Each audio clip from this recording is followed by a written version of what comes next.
Olá, meus amigos, esse é um novo vídeo sobre o livro A Realeza de Cristo e a Ideia de uma Sociedade Tradicional.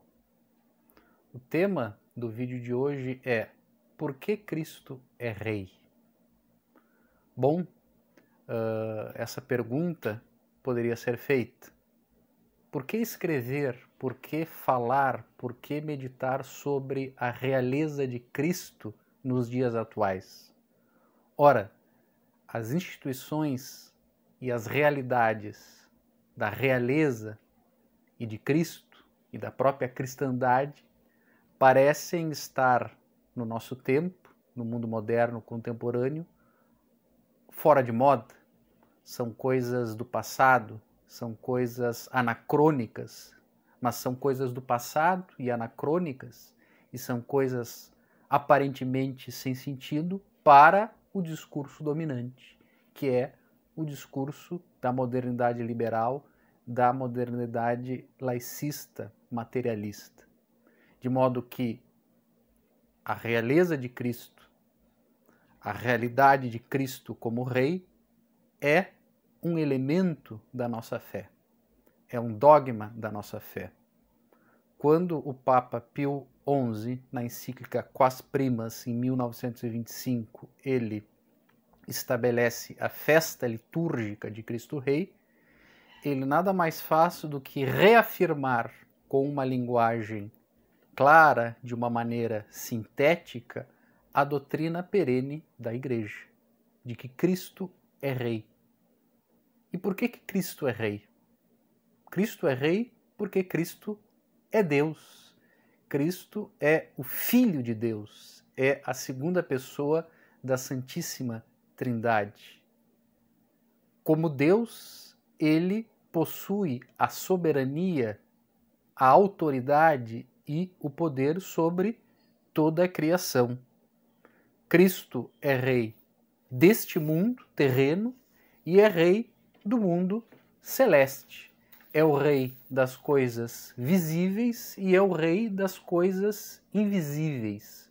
O seu domínio, a sua soberania, se exerce sobre todas as coisas. Mas a realeza de Cristo não é como a realeza humana, porque Cristo é um Rei divino. Cristo é um Rei sagrado, de modo que a sua realeza tem uma origem espiritual, tem uma origem sobrenatural. Ele herda de seu pai, o grande monarca do universo, ele herda de seu pai o título de rei. Mais ainda, ele conquista na cruz, em razão de sua vitória contra Satanás, contra o pecado e contra a morte, a realeza. E ele é reconhecido como tal, como rei, em razão de sua infinita sabedoria, bondade e justiça. Curiosamente, a realeza de Cristo afirma-se por herança, ele herda do Pai o título, ele é o Filho de Deus, o Filho da primeira pessoa da Santíssima Trindade, o Deus Pai. Ele afirma a sua realeza por conquista e por reconhecimento público, que são as três formas tradicionais da realeza humana. Ele é rei, repetindo, porque ele herda do Pai, o Pai o constitui como rei, como soberano de toda a criação. Ele conquista a realeza em virtude do sacrifício da cruz, em virtude da vitória sobre a morte, e ele também é rei por conta desse reconhecimento da sua infinita sabedoria e bondade. Mais ainda, Cristo é o legislador supremo e é o autor de todas as coisas, porque ele criou todas as coisas. É o legislador supremo, por quê? Porque ele mesmo diz que os seus mandamentos, os seus preceitos devem ser seguidos, devem ser cumpridos para que o homem atinja a salvação, a libertação espiritual.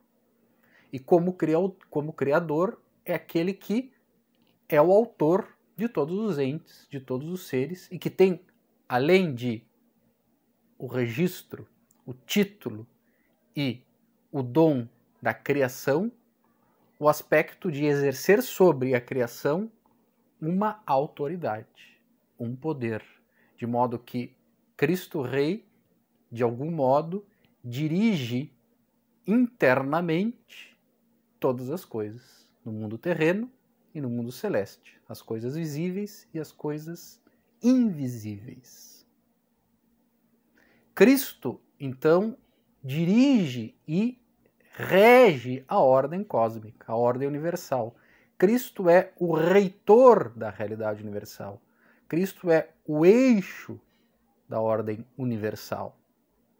Por isso que Cristo aparece em alguns hinos litúrgicos e mesmo nas Sagradas Escrituras e na tradição da Igreja, principalmente nos padres da Igreja, e Cristo Rei, como luz do mundo, ele é assimilado, ele é identificado como o sol da justiça. Existe aí uma analogia entre Cristo Rei, luz do mundo, e o sol enquanto o rei do universo físico, que ilumina o universo físico, que dá calor e vida aos seres desse universo físico material. Por isso que Cristo é o sol da justiça, porque ele é o centro do mundo, é o centro da realidade, da mesma forma que o sol é a luz e o centro, de certa forma, do universo material e físico. Mais ainda, Cristo é assimilado no Apocalipse a um leão. Há no Apocalipse a figura de Cristo como cordeiro, o cordeiro, e também a figura de Cristo como o leão da tribo de Judá. E como todos nós sabemos, o leão é o rei da natureza. Ora, isso é importante por quê? Porque Cristo, como homem Deus, como o Verbo encarnado, como Redentor, Cristo, ele participa, ele faz parte da estirpe real de Davi, certo? E mais do que isso, ele pertence à linhagem da tribo real de Judá. De modo que o sacerdócio de Cristo é um sacerdócio real, ao contrário do que acontecia com os antigos hebreus, que era um sacerdócio ligado à tribo de Levi, uma tribo essencialmente sacerdotal, enquanto que a tribo do leão de Judá, a tribo de Judá, é uma tribo onde nós temos a presença desse elemento monárquico, desse aspecto real. Mas Cristo, ele é rei em razão da sua natureza, em razão da união hipostática. A união hipostática, que é um termo técnico teológico, significa que Cristo, ele reúne na sua pessoa divina as duas naturezas, a natureza humana e a natureza divina. Cristo é plenamente homem e plenamente Deus, em uma pessoa, que é uma pessoa divina, a segunda pessoa da Santíssima Trindade. Então, em razão da união hipostática, da união da natureza humana e da natureza divina, Cristo exerce o poder sobre a criação, tem a plena soberania em relação ao universo, em relação ao homem, em relação a todos os seres. O poder de Cristo provém da união do divino e do humano na sua pessoa. Outro detalhe interessante, um detalhe histórico, Cristo, ele morre como rei. Vamos lembrar aqui do episódio da cruz, do que está escrito na cruz. Jesus de Nazaré, rei dos judeus. Então, Cristo morre como rei. Cristo morre como rei. Né? E na cruz, no madeiro, está escrito que ele é rei. Mais ainda, existe um diálogo com Pilatos onde ele, de alguma forma, se afirma como rei. Né? Ele mesmo se demonstra como cumprindo uma função real. Né? E Cristo na cruz, ele recebe uma coroa de espinhos. A coroa é um símbolo real. Então, na terra, quando da sua morte, de sua crucificação e da sua vitória contra o poder das trevas, contra o pecado e a morte, ele recebe uma coroa de espinhos dos homens, no mundo terreno. Mas quando ele ascende aos céus, ele recebe uma coroa gloriosa do seu Pai, sentando então num trono majestático e estando à direita de Deus Pai Todo-Poderoso, certo? Um símbolo real também presente em Cristo glorioso, em Cristo com uma coroa gloriosa. Interessante notar que um outro episódio que marca e que demonstra essa natureza real de Cristo é o episódio dos 3 reis magos, né, que, guiados pela estrela de Belém, chegam até o presépio e dão a Cristo, ao menino Jesus, ouro, incenso e mirra. O ouro simbolizando, claro, a realeza, o incenso simbolizando o sacerdócio, o poder sacerdotal, e a mirra, enquanto uma planta medicinal, representando o poder profético. Os próprios reis magos vindos do Oriente, que adoram, fazem essa adoração e esse reconhecimento do poder real, sacerdotal e profético de Jesus, e o nome Reis Magos, indicam que eles são, de alguma maneira, também reis sacerdotes, reis sagrados, reis divinos. Então, com esses 3 oferecimentos, esses 3 presentes, o ouro, o incenso e a mirra, eles reconhecem a autoridade real, a autoridade sacerdotal e a autoridade profética de nosso Senhor Jesus Cristo. Outro elemento importante que, de alguma maneira, afirma a realeza e o sacerdócio de Cristo, Cristo como rei sacerdote, é a sua ligação com a figura misteriosa de Melquisedeque, que aparece no Antigo Testamento. Melquisedeque como o rei de Salém, certo? Então, Melquisedeque é um sacerdote rei, é um rei sacerdotal, um rei sagrado. De acordo com a tradição da Igreja, o sacerdócio de Cristo é um sacerdócio real de acordo com o sacerdócio de Melquisedeque, certo? Então, Cristo, ele, de alguma maneira, faz parte dessa linhagem sagrada de Melquisedeque, de uma realeza divina. Né? Então, ele é rei, ele é sacerdote e ele é profeta. A realeza representando, de algum modo, o seu poder político, temporal, a sua autoridade, o seu poder na terra e nos céus. O sacerdócio representando o seu poder espiritual, sobrenatural, sobre as almas. E a função profética como um carisma especial, como um carisma particular, excepcional. Então nós podemos aqui fazer uma ligação dessas 3 instituições, dessas 3 realidades, essa triplicidade sagrada, a realeza correspondendo a uma tradição civil, política, certo? Por isso a instituição política e civil da realeza, o sacerdócio, que corresponde à tradição religiosa, a uma tradição espiritual, que é a tradição da Igreja enquanto depositária da fé e da doutrina sagrada, e a tradição profética correspondendo a um carisma particular, excepcional, que está presente em algumas ordens e comunidades religiosas de ascetas, de místicos e de monges. Então, Deus se apresenta como rei, Deus se apresenta como sacerdote e Deus se apresenta como profeta.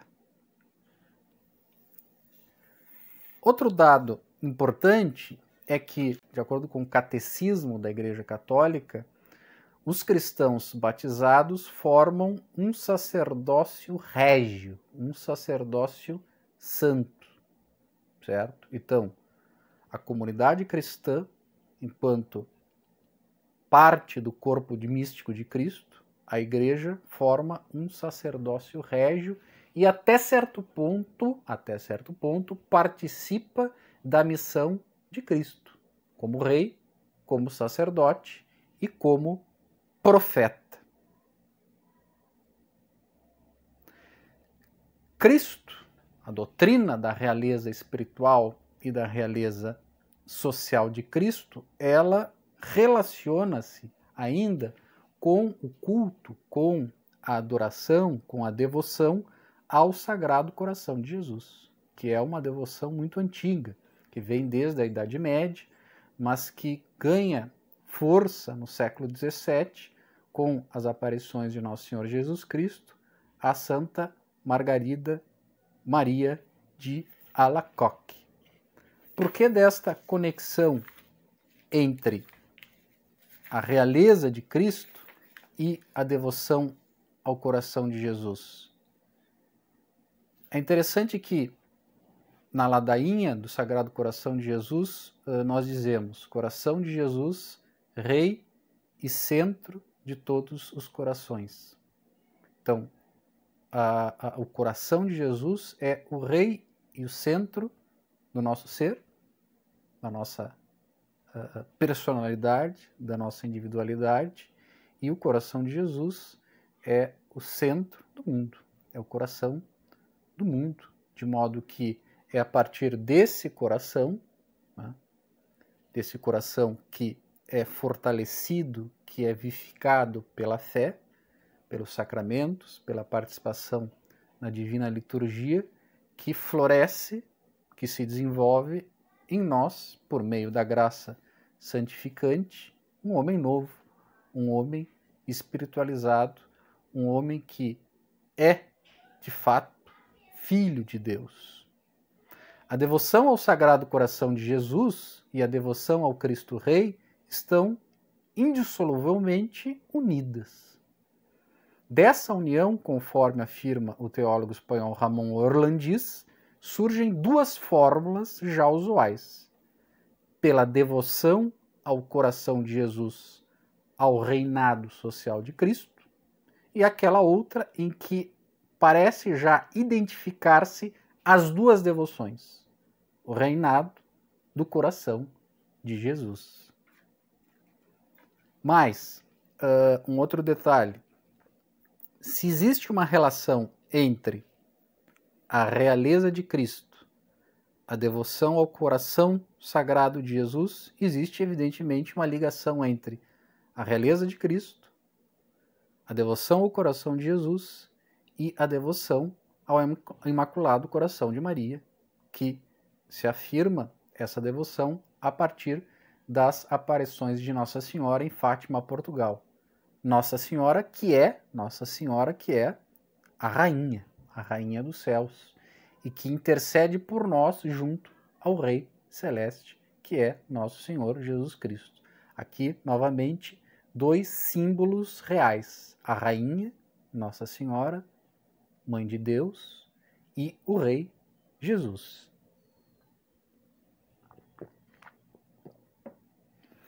Toda a pregação de Jesus, toda a missão de Jesus é a pregação do Evangelho do Reino de Deus, do Reino Celeste.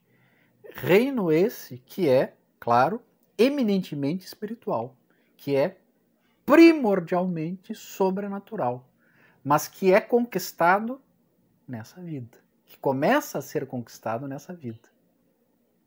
Os céus, ganhar o reino de Deus, é uma tarefa do cristão, já nessa vida, com o auxílio do rei, né? Com a ajuda da autoridade do rei, daquele que rege a ordem cósmica, com o auxílio da sua graça, né?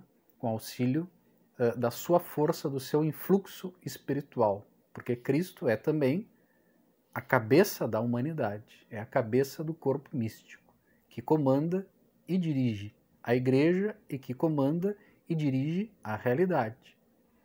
Não há prova maior do seu poder e de sua autoridade do que, por exemplo, os seus milagres.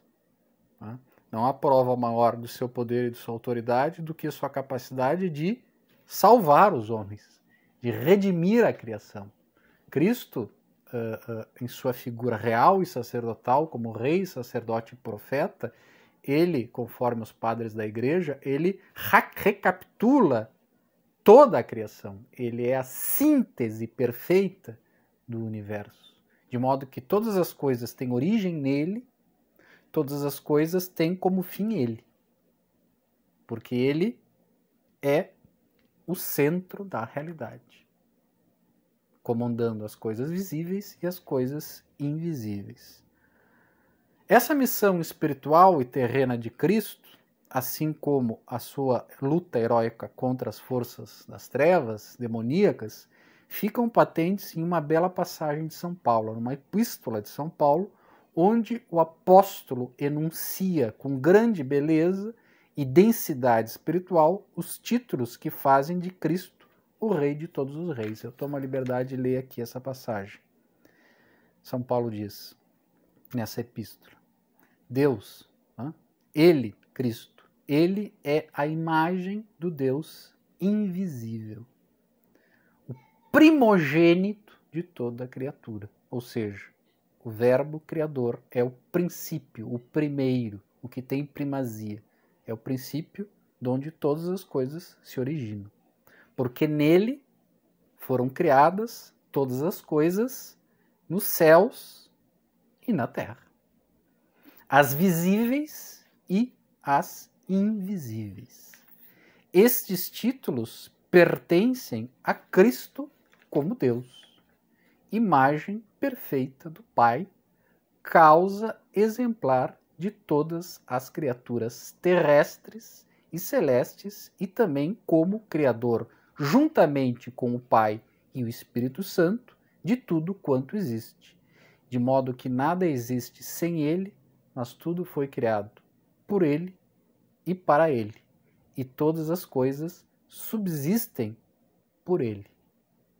Certo? Então ele é o centro da ordem cósmica, da ordem universal, tudo foi criado por ele e para ele, e todas as coisas subsistem por ele.